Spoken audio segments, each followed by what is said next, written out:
الحمد لله رب العالمين الصلاة والسلام على رسوله الكريم أما بعد أعوذ بالله من الشيطان الرجيم بسم الله الرحمن الرحيم رب اشرح لي صدري ويسر لي أمري واحلل عقدة من لساني يفقهوا قولي السلام علیکم ورحمۃ اللہ وبرکاتہ۔ اللہ آپ تمام کو خیر و عافیت سے رکھے۔ آج بات کر لیتے ہیں فورتھ نواقص کی۔ 3 نواقص آلریڈی ریکارڈ ہو چکے ہیں، یہ 4تھا نواقص ہے۔ لیکن نواقص پر بات کرنے سے پہلے کچھ ضروری باتیں آپ کو بتانا چاہوں گا۔ ان کچھ چند مہینوں میں امت مسلمہ نے بہت کچھ دیکھا ہے، اور یہ کچھ چند مہینے امت مسلمہ کے لیے بہت ہی بابرکت اور افضل ثابت ہوئے ہیں۔ ان میں سب سے پہلی جو انسیڈنٹ ہوا ہے وہ ہے سیریا کا۔ اپروکسیمیٹلی 50 سال سے سیریا میں شیعہ کی، بشر الاسد کی اور اس کی فیملی کی، پہلے حافظ الاسد اس کے بعد بشر الاسد، ان کی سرکار تھی۔ یہ لوگ کافر تھے، روافض میں سے تھے۔ سیریا الحمدللہ اب آزاد ہو چکا ہے۔ اس کے بعد جو دوسرا انسیڈنٹ ہے جو کہ بہت ہی زیادہ اچھا ہے، وہ ہے امریکہ کی تباہی، امریکہ کی آگ۔ اس کو لگ بھگ 10 دن یا 10 دن سے بھی زیادہ ہو چکے ہیں، اور وہ ابھی تک جل رہی ہے اور امریکہ کو جلا رہی ہے۔ اور جب میں نے یہ خبر سنی، یقین مانو بہت خوش ہوا میں۔ جب میں نے سیریا کی خبر سنی تھی تو اپنے کلیگس کو پارٹی دی تھی سنگھاڑے کی اور اپنے دوستوں کو پارٹی دی تھی کافی۔ اور جب میں نے یہ بات سنی کہ امریکہ جل رہا ہے تو اللہ، میں بہت خوش ہوا۔ ایسا لگ رہا تھا جیسے میں خوشی کے مارے رو پڑوں گا، اتنا زیادہ اچھا لگ رہا تھا۔ کیونکہ امریکہ ہی وہ ایک دیش ہے جس نے ہمیشہ مسلمانوں کے لیے بربادی کا سامان طے کیا ہے۔ ہر جگہ پر جہاں کہیں بھی مسلمانوں پر ظلم ہوا، کہیں نہ کہیں ان کے پیچھے امریکہ تھا۔ یہاں تک کہ غزہ میں مسلمانوں کی جان مال کا نقصان جتنا بھی ہوا، تمام کے پیچھے امریکہ ہے۔ اسرائیل کو سپورٹ کرتا ہے، اسرائیل کو ہتھیار دیتا ہے امریکہ، اور اس کے ہتھیاروں سے ہی مسلمان برباد ہو رہے ہیں۔ مسلمانوں کی جان مال اور عزت اور آبرو یہ سب جا رہی ہے، امریکہ ہی ہے اس کے پیچھے۔ اور جب امریکہ جلا تو الحمدللہ میں بہت خوش ہوا۔ اور یہ تیسرا انسیڈنٹ ہے وہ ہے غازہ میں سیز فائر ہونا۔ اور جب ایسا ہوا تو میں نے اپنے کلیگس کو چائے کی پارٹی دی، بہت اچھا لگا۔ 15 مہینوں سے جو جنگ، جو ظلم و ستم کی جس کی انتہا ہو چکی تھی، انتہا بھی پار ہو چکی تھی، وہ اب ختم ہو چکا ہے، اور انشاءاللہ بہت جلد غازہ بھی آزاد ہوگا انشاءاللہ۔ آئیے دیکھ لیتے ہیں کہ چوتھا نواقص کی شرح کیا ہے اور یہ نواقص کیا کہتا ہے۔ چوتھا نواقص ہے وہ یہ کہتا ہے کہ جو کوئی بھی شخص یہ عقیدہ رکھے کہ رسول اللہ صلی اللہ علیہ وسلم کا جو طریقہ ہے اس سے بہتر اور افضل غیروں کا طریقہ ہے، اور شریعت اسلامیہ کے جو فیصلے ہیں اس سے بہتر غیروں کے طریقے ہیں، غیروں کے فیصلے ہیں، طواغیت کے فیصلے ہیں، تو ایسا عقیدہ رکھنے والا شخص کافر ہے۔ یہ نواقص 2 باتوں پر مینلی آدھارت ہے۔ سب سے پہلا تو یہ کہ جو یہ عقیدہ رکھے کہ نبی پاک صلی اللہ علیہ وسلم کے طریقے سے غیروں کا طریقہ زیادہ بہتر ہے، تو ایسا شخص کافر ہے، کیونکہ قرآن و حدیث میں نبی پاک صلی اللہ علیہ وسلم کے طریقے کو زیادہ بہتر بتایا گیا ہے۔ جیسا کہ آپ دیکھیں گے صحیح مسلم میں بتایا گیا ہے کہ سب سے بہترین کلام اللہ کا کلام ہے، اور سب سے بہترین طریقہ محمد صلی اللہ علیہ وسلم کا طریقہ ہے۔ اور اس کی کئی ساری اور بھی دلیلیں ہیں۔ اور جو دوسری بات ہے جس پر یہ نواقض مشتمل ہے وہ یہ ہے کہ جو یہ عقیدہ رکھی کہ نبی پاک صلی اللہ علیہ وسلم کے فیصلے سے غیروں کے فیصلے زیادہ اچھے ہیں، تو ایسا شخص بھی کافر ہے، اس لیے کہ نبی پاک صلی اللہ علیہ وسلم کا جو فیصلہ کرنے کا حکم دیا تھا تو وہ اللہ ہی کی طرف سے دیے کرتے تھے، اپنی طرف سے کچھ بھی نہیں بولا کرتے تھے۔ اس لیے نبی پاک صلی اللہ علیہ وسلم کے فیصلے کو کمتر سمجھنا، حقیر سمجھنا، اللہ کے فیصلے کو حقیر سمجھنا اور کمتر سمجھنا۔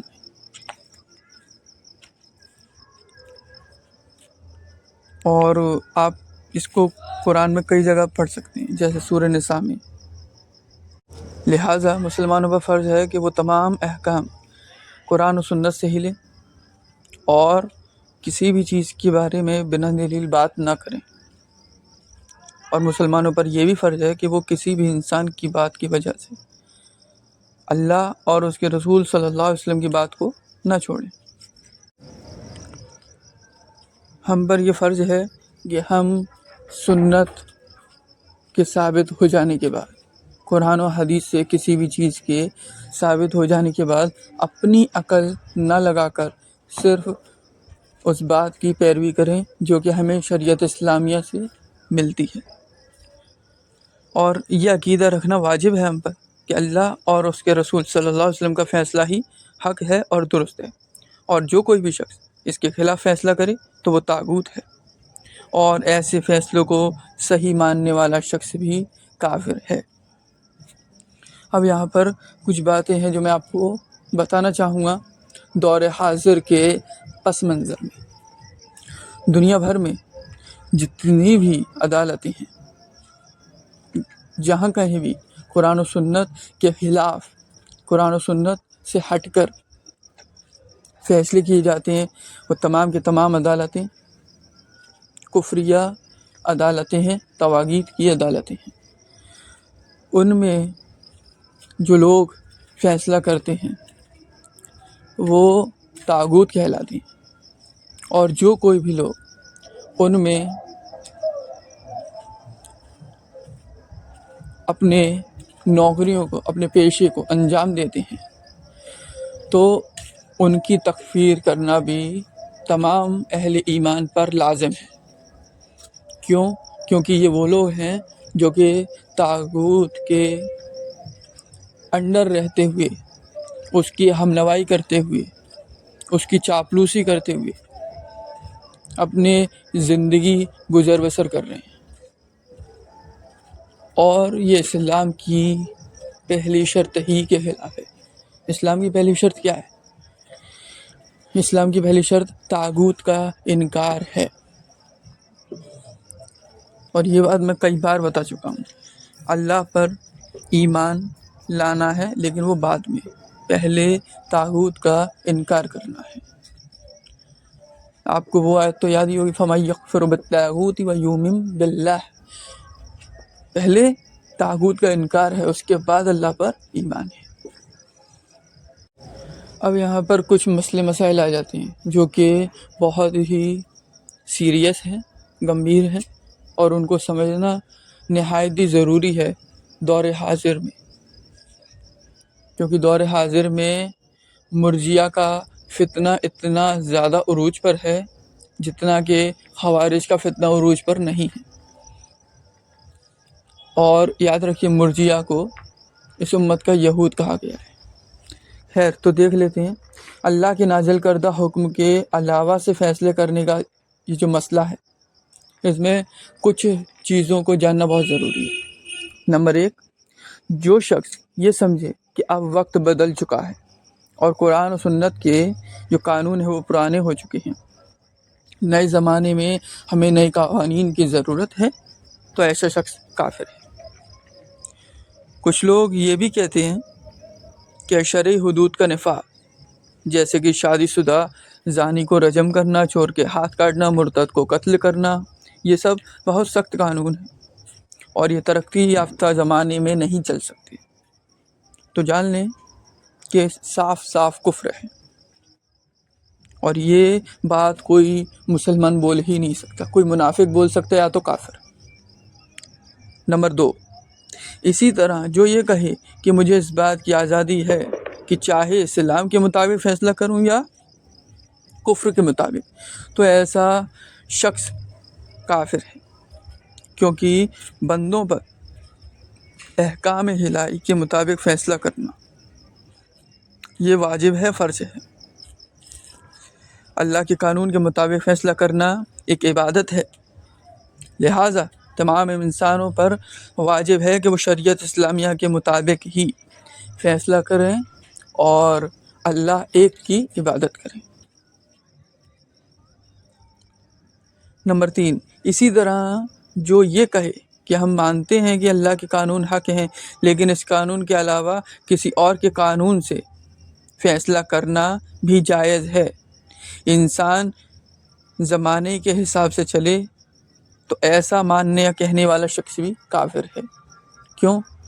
کیونکہ جو اللہ نے فیصلہ کر دیا اس کے خلاف اگر تم فیصلہ کرنے کو جائز سمجھتے ہو تو تم کفر کر رہے ہو اصل میں۔ یہاں 3 باتیں کلیئر ہو چکی ہیں، ٹھیک ہے۔ لیکن یہاں پر جو چوتھی بات ہے وہ بہت ضروری بات ہے، اور وہ یہ ہے کہ وہ شخص جو یہ عقیدہ رکھتا ہے کہ اللہ کے علاوہ کے قوانین سے فیصلہ کرنا کفر ہے، لیکن خواہشات نفس یا کسی دنیاوی لالچ کی وجہ سے، جیسے رشوت کی وجہ سے، اسلام کے قانون کو چھوڑ کر اپنے نفس کے مطابق فیصلہ کرتا ہے، جبکہ وہ جانتا ہو کہ وہ گناہ کر رہا ہے، غلط کر رہا ہے، تو ایسا شخص کافر نہیں ہوگا بلکہ کفر دونا کفر، یعنی کہ کفر اصغر کرنے جیسا ہوگا، جیسا کہ ہمیں حضرت ابن عباس رضی اللہ تعالیٰ عنہ کی تفسیر سے پتہ چلتا ہے۔ اسے عملی کفر بھی کہتے ہیں، جو کہ کبیرہ گناہوں میں سے ہے، لیکن ایسے شخص پر کافر کا حکم نہیں لگے گا کیونکہ ابھی اس کا عقیدہ باقی ہے۔ یہاں پر ایک بات اچھی طریقے سے آپ لوگ نوٹ کر لو، اور اس طریقے سے نوٹ کرنا کہ دوبارہ کبھی بھی آپ کو اس میٹر میں کسی بھی طرح کی کوئی غلط فہمی نہ ہونے پائے۔ دو شخص ہیں، دونوں یہ مانتے ہیں کہ اللہ کے قانون سے فیصلہ کرنا ہی صحیح ہے، اور اس کے علاوہ کے جتنے بھی قوانین ہیں وہ غلط ہیں، لیکن ایک شخص ہے جو کہ اللہ کے قانون کو الٹ کر اس کے جسٹ اپوزٹ حکم دیتا ہے۔ جیسے کہ میں مثال دیتا ہوں، اللہ نے زانی کی سزا رکھی ہے کہ اگر وہ شادی شدہ ہے تو اس کو رجم کیا جائے گا، اور اگر وہ شادی شدہ نہیں ہے، کنوارا ہے، لڑکی ہے یا لڑکا، تو ان کو کوڑے مارے جائیں گے۔ اس کے خلاف اگر ہم زنا کو لیگلائز کر دیں، جیسا کہ دنیا کے اکثر ترین دیشوں میں ہو گیا ہے، ہندوستان میں بھی ہو گیا ہے، اگر لڑکا لڑکی رضامندی کے ساتھ ریلیشن شپ بناتے ہیں تو یہ یہاں کے قوانین کے مطابق جائز ہے اور صحیح ہے، اس میں کسی بھی طرح کی کوئی قباحت نہیں ہے۔ اب اگر کوئی ایسا قانون بنائے اور ایسا قانون بنانے والا شخص اپنے آپ کو مسلمان کہے، مسلمان سمجھے، تو حقیقت میں ایسا شخص مسلمان نہیں ہے، پھر چاہے وہ کتنا ہی یہ کہے کہ ہاں میں اللہ کے قانون کو مانتا ہوں اور یہی صحیح ہے، فلانا ڈھمکانا، کیونکہ یہاں انسان نے، جس شخص نے یہ قانون بنایا، اس نے اللہ کے قانون کے خلاف بالکل ہی الٹ فیصلہ دیا۔ اور دوسری بات یہ کہ یہ جو جتنے بھی قوانین طواغیت کی ان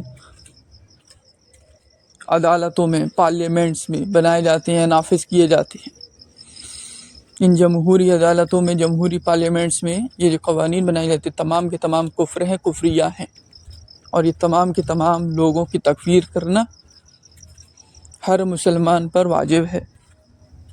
اب دوسری طرف یہ مسئلہ بھی سمجھ لیتے ہیں کہ تو پھر یہ کفر اصغر، کفر دونا کفر والا یہ مسئلہ ہے، یہ کن لوگوں کے لیے؟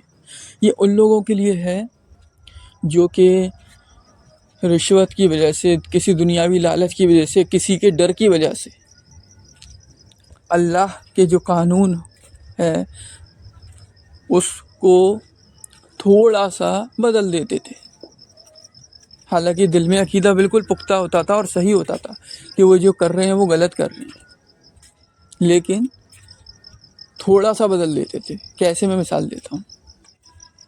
رجم کی جو سزا ہے یا پھر کوڑے کی جو سزا ہے کہ غیر شادی شدہ جانی کو کوڑے مارے جائیں گے، تو وہ کوڑے میں کچھ کمی بیشی کر دیتے، ٹھیک ہے۔ اسی طریقے سے باقی جو سزا ہیں ان میں تھوڑی سی کمی بیشی کر دیں گے، صرف دنیاوی لالچ کی وجہ سے یا پھر کسی کے ڈر کی وجہ سے، کسی کے خوف کی وجہ سے۔ تو یہ کفر دون کفر ہے، جبکہ ان کا عقیدہ بالکل صحیح ہو۔ لیکن اگر آپ سوچو کہ اسی عقیدے کے ساتھ یہ جو لوگ قوانین بنا رہے ہیں یہ صحیح ہے، تو یہ بالکل ہی غلط ہے۔ کیوں؟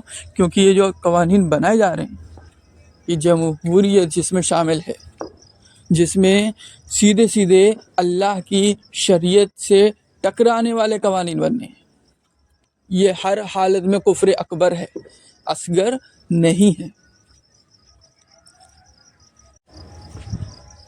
ابن عباس یا دوسرے کسی صحابی، تابعین یا تبع تابعین، کہیں پر بھی آپ اس طرح نہیں دیکھو گے کہ کسی بادشاہ نے، کسی امیر نے اللہ کے قانون کو بالکل ہی ہٹا دیا ہو اور لوگوں نے پھر بھی اس کو کفر دون کفر سمجھا ہو، بالکل نہیں۔ بلکہ سزا کو یا اللہ نے جس چیز کی سزا رکھی ہے، زانی کی سزا، چور کی سزا یا کسی بھی اور شخص کی سزا، کسی بھی اور گناہ کی سزا، تو اس میں سے اگر تھوڑا سا بدلاؤ کر دیا جائے، رشوت کی وجہ سے، کسی کے خوف کی وجہ سے، دنیا کے کسی لالچ کی وجہ سے، جبکہ عقیدہ اس کا صحیح ہو، تو یہ کفر دون کفر ہے۔ لیکن جہاں یہی بات ہو کہ اللہ کے قانون کو نافذ کیا ہی نہیں جائے گا، بلکہ اللہ کے قانون کے علاوہ قوانین بنائے جائیں گے، اور وہ بھی اللہ کی کتاب سے، قرآن و سنت سے ٹکرائیں گے، پھر اس کو کسی بھی حالت میں کفر دون کفر تو بالکل نہیں سمجھا جائے گا، یہ کفر اکبر ہے۔ آپ کو سمجھ میں آ گیا؟ میں امید کرتا ہوں آپ کو سمجھ میں آ گیا ہوگا۔ کفر دون کفر تب تک ہوگا جب تک کہ کوئی حکم شریعت اسلامیہ سے نہ ٹکرائے، اور کفر اکبر تب ہو جائے گا جب کہ کوئی بھی حکم شریعت اسلامیہ سے ٹکرا جائے۔ کوڑے مارنا زانی کو، غیر شادی شدہ، اللہ کا حکم ہے، تو اگر کوئی کوڑوں میں کمی بیشی کر دیتا ہے تو اس نے اللہ کے حکم کو مانا، پوری طریقے سے نہیں مانا، اتنی بات ہو جائے گی۔ یہ بات آپ کو سمجھ میں آ گئی؟ لیکن اگر کوئی یہ کہے کہ کوڑے مارے ہی نہیں جائیں گے، تو پھر اس کو کسی بھی حالت میں کفر دون کفر تو نہیں سمجھا جائے گا، بلکہ یہ کفر اکبر ہی سمجھا جائے گا، جیسا کہ آج دنیا بھر کے تمام قانون بنانے والے لوگ بن چکے ہیں طواغیت۔ زنا لیگلائز ہے، شرک لیگلائز ہے، چوری، ڈکیتی یہ پھر بھی کچھ حد تک غلط ہے، لیکن شراب لیگلائز ہے، سوگر کھانا یہ بھی جائز ہے، لیگلائز ہے۔ آپ کے کہیں سوگر مار دو، کوئی آپ سے کچھ نہیں کہے گا، لیگلائز ہے۔ تو ان کو آپ کیا کہو گے؟ یہ کفر دون کفر ہے؟ نہیں، یہ کفر اکبر ہیں۔ ان کو ماننے والا، ایسے قوانین بنانے والا شخص دائرہ اسلام سے خارج ہے، اور جو ان کو خارج نہ مانے وہ خود خارج ہے۔ اس بات کو غلط سمجھنے والے دو گروہ، خوارج اور مرجیہ، تو یاد رکھیے یہاں پر جب مرجیہ کی بات ہو رہی ہے، غلط کی بات ہو رہی ہے، غلط مرجیہ۔ خوارج وہ لوگ جو ابن عباس کی تفسیر کا ہی انکار کر دیتے، اور ہر طریقے کے یہ جو فیصلے ہیں ذرا سا بھی ہٹے نہیں کہ انہوں نے کفر اکبر کا ٹپا لگا دیا، تو یہ خوارج بن گئے۔ یہ کفر دون کفر یعنی کفر اصغر کو بھی کفر اکبر سمجھ لیتے۔ دوسری طرف ہیں، یہ اتنے خطرناک پھر بھی نہیں ہیں، لیکن دوسری طرف ہے غلط مرجیہ۔ یہ وہ لوگ ہیں جو کہ ہر طرح کے قانون جو کہ اللہ کی شریعت سے ٹکراتا بھی ہو اس کو بھی کفر اکبر نہیں مانتے۔ اور آج ہم دیکھ رہے ہیں کہ سعودی عرب میں اور پورے عرب ممالک میں، چاہے وہ قطر ہو، کویت ہو، عمان ہو، دبئی ہو، شراب لیگلائز ہے، زنا لیگلائز ہے۔ پہلے ہم سنتے تھے کہ لوگوں کو اگر زنا کرنا ہے تو بینکاک اور تھائی لینڈ جاتے، لیکن اب پتہ چل رہا ہے کہ بینکاک، تھائی لینڈ، جاپان وغیرہ تو پیچھے رہ گئے، دبئی فرسٹ نمبر پہ آ رہا ہے زنا کے معاملوں میں۔ اب اگر کوئی کہے کہ بھائی ان کی تکفیر نہ کرو تو سمجھ جاؤ وہ مرجئہ ہے۔ پوری دنیا کی آنکھوں پر پٹی بن چکی ہے، اور پٹی کس نے باندھی ہے؟ پٹی باندھی ہے یہ جو چندہ خور مولوی ہیں انہوں نے۔ لیکن یہ قرآن و سنت انشاءاللہ جب آپ ان کو پڑھو گے تو آپ کے آنکھوں پر جو پٹی بندھی ہے نا وہ کھل جائے گی، اور آپ اچھی طرح سے دیکھنے لگو گے قرآن و سنت کی روشنی میں کہ کون مسلمان ہے اور کون کافر، کون اپنی کنٹری میں، اپنی زمین میں، اپنے ملک میں فساد پھیلا رہا ہے، شرک کروا رہا ہے، شرک کی پرمیشن دے رہا ہے، شراب پینے کی پرمیشن دے رہا ہے، زنا کرنے کی پرمیشن دے رہا ہے، اور کون ہے جو کہ ان سب چیزوں کی پرمیشن نہیں دے رہا۔ تو جہاں کہیں بھی، میں کچھ نہیں بول رہا ہوں آپ سے، آپ کے پاس اپنی عقل ہے، اللہ نے آپ کو شعور دیا ہے، آپ خود فیصلہ کرو کہ کون کون سے دیش ہیں جن کو مسلم ممالک سمجھا جاتا ہے، اسلامک ملک سمجھا جاتا ہے، لیکن وہاں پر زنا ہو رہے ہیں کھلے عام، شراب پلائی جا رہی ہیں شرے عام۔ تو ان ممالک کے جو رولرز ہیں، جو بادشاہ ہیں، جو لیڈرز ہیں، ان کو ہم کیسے مسلمان مان لیں جبکہ ان کا پورا راج چلتا ہے، اور انہی لوگوں نے اجازت دی ہے شراب کو لیگلائز کرائے، زنا کو لیگلائز کرائے۔ اب یہ کفر دونہ کفر ہوا یا کفر اکبر ہوا؟ آپ بتائیے کفر دونہ کفر کیسے ہوا؟ یہ زنا کو لیگلائز کر دینا۔ وہاں ہم بات کر رہے تھے زنا کی سزا کی، یہاں تو انہوں نے زنا کی سزا کو ہی نہیں، یہ انہوں نے بالکل لیگلائز کر دیا ہے۔ اس کو کیا کفر اکبر نہیں کہیں گے؟ بالکل کہیں گے، یہ کفر اکبر ہی ہے۔ اس لیے ان کنٹریز کے جو بھی رولرز ہیں، چاہے وہ محمد بن سلمان ہو، سعودی عرب کا رولر، یا پھر دبئی کا کوئی ہو، عمان، قطر، کویت، یا دنیا میں جہاں کہیں بھی، ایسے رولرز کی ہم تکفیر کرتے ہیں اور اعلان برات کرتے ہیں۔ میں پھر وہی بات دہراؤں گا، اور میں دوبارہ اس بات کو ریپیٹ کروں گا، بھلے ہی میرا گلا سوکھ رہا ہے تو کیا، میں دوبارہ بولتا ہوں، پہلے کے لوگ اپنے فیصلوں میں جو قرآن و سنت سے ثابت تھے، ان فیصلوں میں تھوڑی بہت کمی یا زیادتی کر دیا کرتے تھے، لیکن فیصلہ کرنے کا جو معیار تھا اس کو نہیں بدلتے تھے، یعنی یہ قرآن و سنت۔ آج فرق کیا ہے؟ آج ان لوگوں نے قرآن و سنت کو معیار ماننا ہی بند کر دیا، بلکہ معیار قرآن و سنت کو ماننے کے بجائے ان لوگوں نے اپنے اپنی الگ قوانین کی کتابیں لکھی، اس کے ذریعے بنائے، اس لیے یہ کافر ہیں۔ یہ ABCD کی طرح بالکل آسان ہے، اور آئی تھنک کلاس فرسٹ کا بچہ بھی اس بات کو بہت آسانی سے سمجھ لے گا۔ پھر میں نہیں جانتا کہ لوگوں کو یہ بات کیوں نہیں سمجھ میں آ رہی۔ خیر جو بھی ہے، الحمدللہ چوتھے نواقص کی شرح مکمل ہوئی۔ جو کوئی بھی غلطی ہوئی ہو مجھ سے، اللہ میری غلطیوں کو معاف کرے۔ جو کچھ بھی سمجھ میں نہ آیا ہو، آپ بے جھجک پوچھ سکتے ہیں کامنٹ سیکشن میں۔ سلام کے ساتھ شروعات کریں، اور یہ جو PDFs ہیں میں نے لکھے تھے اپروکسیمیٹلی 1 سال سے بھی زیادہ ہو گئی، یا 2 سال، یا اس سے بھی زیادہ، مجھے تو یاد بھی نہیں ہے۔ تو یہ تمام کے تمام PDFs میں نے لکھ دیے ہیں کافی پہلے ہندی میں، جس سے کہ جن لوگوں کو اردو نہیں آتی، انگلش نہیں آتی، عربی نہیں آتی، وہ لوگ ہندی میں تو ایٹ لیسٹ ان PDFs کو، ان نواقص کو پڑھ سکیں، سمجھ سکیں، ان سے بچ سکیں۔ تو جس کسی کو بھی چاہیے وہ ٹیلی گرام پر مجھے میسج کر سکتا ہے، ٹھیک ہے انشاءاللہ، تو میں دے دوں گا۔